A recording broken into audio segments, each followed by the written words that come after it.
ठीक है, चलो तो कैसे करेंगे इसको अब कि जैसे जब डिफरेंट टाइप के फंक्शन हो तो अलग अलग सेपरेट एक साइड में अलग कर लिया। एलएचएस में मैंने लीनियर फंक्शन को कर लिया है ना, एक स्ट्रेट लाइन बनेगी इसका ग्राफ।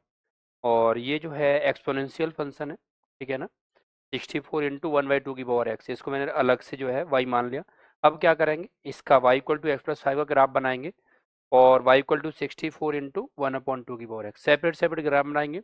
और नंबर ऑफ सॉल्यूशन क्या होगा, जो पॉइंट ऑफ इंटरसेक्शन आएंगे ना उतने ही नंबर ऑफ सॉल्यूशन बन जाएंगे। ठीक है, तो चलते हो करते हैं, चलो इस काम को नेक्स्ट पेज पे कर लेते हैं। तो एक तो हमें ग्राफ बनाना है कि इसका y equal to x plus 5 का, ठीक है। और दूसरा ग्राफ जो है इसी ग्राफ में बनाएंगे, लेकिन किसका बनाना है बोलो, y इक्वल टू 64 इंटू 1/2 की पावर x है ना, 1/2 की होल पावर x ऐसे लिख दो आप इसे। ठीक है, देखो यहाँ से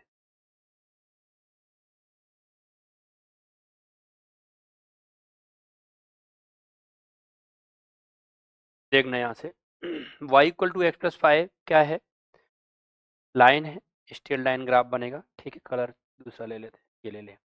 अब देखो जब मैं x इक्वल टू 0 रखूंगा इसमें तो मुझे मिलेगा y इक्वल टू 5। तो चलो मैंने x इक्वल टू 0 रखा तो ये y equal to 5 point mark कर दिया। ठीक है, यहाँ 5 मार्क कर दिया।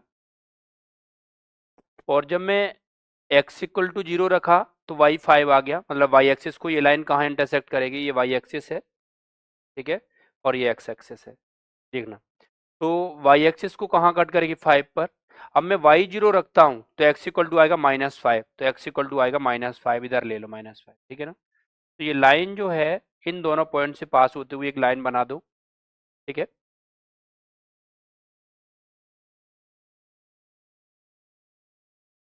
ठीक है, ये लाइन हो गई कौन सी, y equal to x plus 5। ठीक है, देखो यहाँ से लाइन का ग्राफ बना लिया। अब हमें ग्राफ बनाना है इस एक्सपोनेंशियल फंक्शन का, एक्सपोनेंशियल फंक्शन का ग्राफ बनाना है। इसमें विशेष ध्यान क्या देना है, देखो ये जो 64 है, चलो ठीक है, वो वैल्यू आएंगे उसको मल्टीप्लाई कर देगा। लेकिन यहाँ से देखना कि अगर इस एक्सपोनेंशियल फंक्शन का बेस कैसा है, लेस देन 1 है। यहाँ इस एक्स मैं लिख देता हूँ इधर साइड में कि इस एक्सपोनेंशियल फंक्शन का जो बेस है वो कैसा है, हाफ है, ठीक है, लेस देन 1 है। तो कैसा बनेगा, डिक्रीजिंग ग्राफ बनेगा, मतलब जैसे जैसे इधर से ऐसे सोचो कि जब x इन्फिनिटी को जाएगा,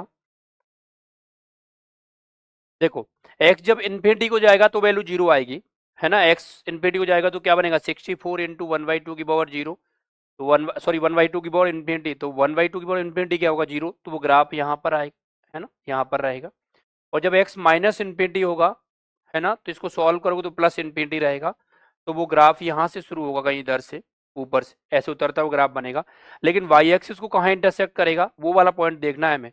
तो मैं x इक्वल टू 0 रखता हूँ इसमें, भाई ये कर्व एक्स एक्सिस को वाई एक्सिस को कहाँ इंटरसेक्ट करेगा वो चेक करने के लिए क्या करता हूँ मैं इसमें, बोलो, मैं इसमें रख देता हूँ x इक्वल टू 0, है ना। तो x इक्वल टू 0 रखोगे तो क्या आने का, बोलो, y इक्वल टू आ जाएगा 64 इंटू 1/2 की पावर 0। ठीक है, तो ये क्या बनेगा, 1/2 की पावर 0 1, तो यहाँ से y इक्वल टू आ गया 64, मतलब y एक्सिस को कहाँ कट करेगा, 64, तो मान लो सपोज करो कहीं पर यहाँ पर 64 है, ठीक है ना। तो ऊपर से कर्व लाओ और नीचे घटाते हुए यहाँ 0 हो जाएगा, ठीक है ना। तो मैं इसको थोड़ा सा बड़ा कर लेता हूँ, इसको साइड में कर देता हूँ, है ना। देखना यहाँ से,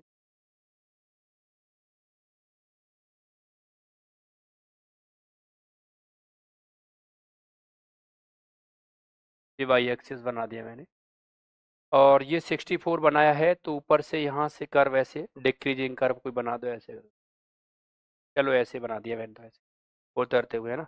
मान लो यहाँ पर ही 64 है, चलो कोई दिक्कत नहीं है, ये 64 यहाँ पर है ना, ये वाला point 64, y equal to x, है ना। अब देखो, तो दोनों के कर्व बनाए, ये डिक्रीजिंग ऐसे कर्व शेप में आएगा और ये ऐसे कहीं इसको टच नहीं करेगा, ये चलता जाएगा ऐसे ही, है ना। तो बताओ कितने पॉइंट ऑफ इंटरसेक्शन आए बेटा, एक ही पॉइंट ऑफ इंटरसेक्शन आ रहा है, ठीक है, तो नंबर ऑफ सॉल्यूशन कितने होंगे, एक ही होगा। और ये वाला कर्व कौन सा है बोलो, y इक्वल टू 64 इंटू 1/2 की पावर x, ठीक है।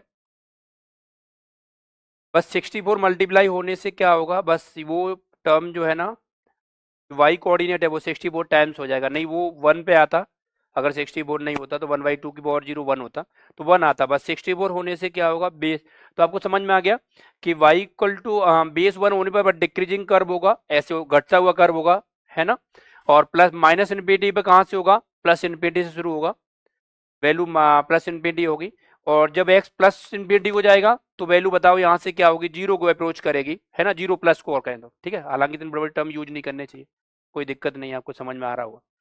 तो नंबर ऑफ सॉल्यूशन कितने हो गए, एक नंबर ऑफ सॉल्यूशंस, है ना,